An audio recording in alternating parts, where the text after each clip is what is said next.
Good morning, boys and girls. Today we are tackling lesson 30, where we look at the idea of least common multiples, not to be confused with greatest common factor. And we are also going to take a quick peek at the idea of reciprocals. Knowing and understanding what a reciprocal is a critical element in learning how to divide fractions in just a few lessons. But let's begin with the idea of least common multiples. Remember that multiples are the numbers we say when we count by that number. So the multiples of 2 are 2, 4, 6, 8, 10, 12, 14, 16, 18, 20, and so on. The multiples of 3 are the numbers we say when we count by 3. 3, 6, 9, 12, 14, 18, 21. The least common multiple is the smallest multiple that two numbers have in common. In the case of 2 and 3, the smallest number in common, the smallest multiple shared by both 2 and 3 is 6, and we commonly say that the least common multiple, abbreviated this way with all capital letters, is 6. Let's look at an example together. We are asked what is the least common multiple of 3 and 4? Well, we begin by writing out some of the multiples of 3. 3, 6, 9, 12, 15, 18, 22, 21. And of 4, 4, 8, 12, 16, 20. And we quickly see we do have a number in common already. And as soon as we have a number in common, we can stop writing multiples. That number, that multiple that both 3 and 4 have in common is 12. Therefore, the least common multiple is 12 between 3 and 4.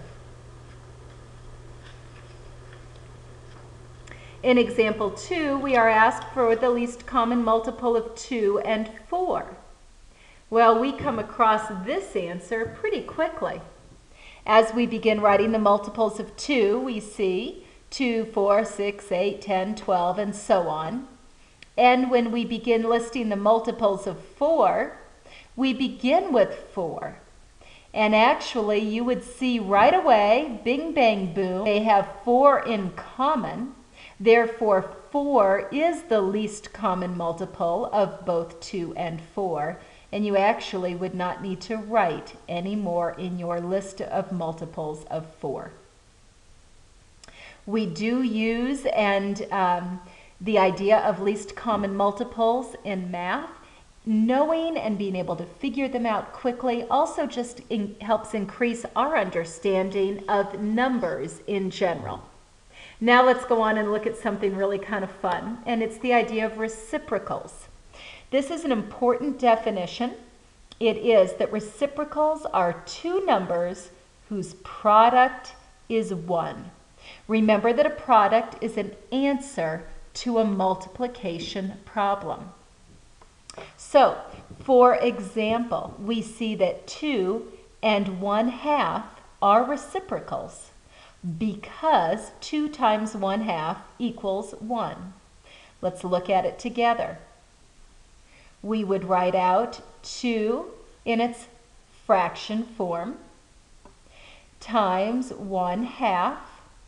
We then multiply our numerators, multiply our denominators. We get a product of 2 over 2, and we see that that is equal to 1. Therefore, we say that 2 is the reciprocal of 1/2, and 1/2 is the reciprocal of 2. Sometimes we want to find a reciprocal of a certain number. One way we will practice finding the reciprocal of a number is to solve equations like the one in front of you. 3 times what equals 1? Well, the number that goes in the box is 1/3 because 3 times 1/3 does equal 1. 1/3 is the reciprocal of 3. You might also ask yourself, 3 in its fractional form looks like what? And you would hopefully say 3/1.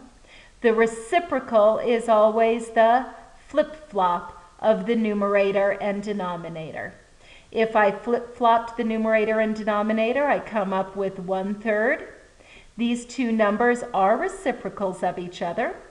And to prove it, I can multiply and come up with 3/3, which equals 1. Reciprocals also answer questions like this one. If we are asked how many 1/4 are in 1,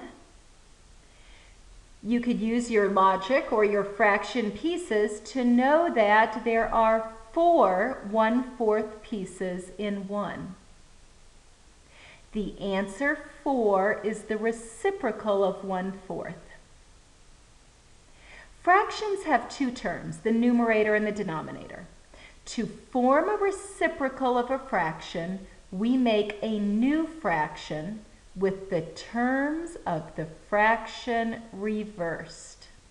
Therefore, the reciprocal of 3/4 is its flip-flop, and that would be 4/3.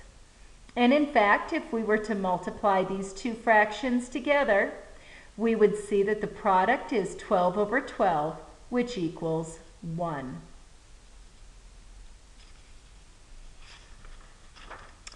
In example 3, we're asked how many 2/3 are in 1. Well, let's begin by writing out a math problem.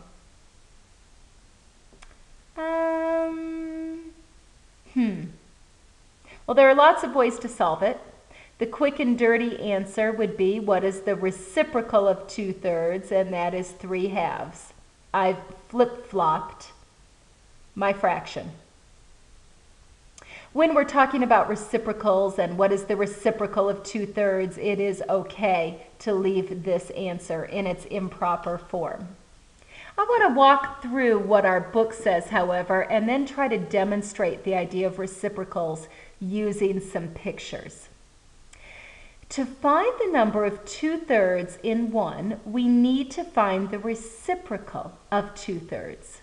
The easiest way to find the reciprocal is to reverse the position of 2 and 3. We're going to flip-flop them.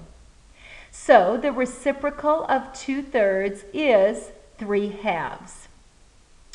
We may convert 3/2 to 1 1/2, but usually when we're talking about reciprocals, it is okay to leave it in a fraction form. That's usually because when we are dealing with reciprocals, we are dealing with them in terms of solving a problem.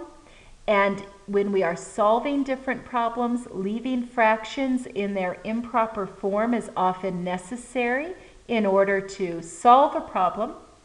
And then we would simply write it in its simplest terms when we come up with a final answer. But oftentimes in the process of a problem, we do need to leave a fraction in this form. Let me try to draw a sketch. Here is my version of 2/3. 1/3 and 1/3. Now the question asks, how many 2/3 are there in 1? Therefore, what we're asking is, if I had one whole circle here, how many of these pieces, this whole chunk, would fit on top of a circle, on top of the whole? Well, I could take this whole piece and put it right here. So there's one 2/3 piece. And then I would have to cut this in half and lay an additional half a piece, half of this, down in order to fill up my whole circle.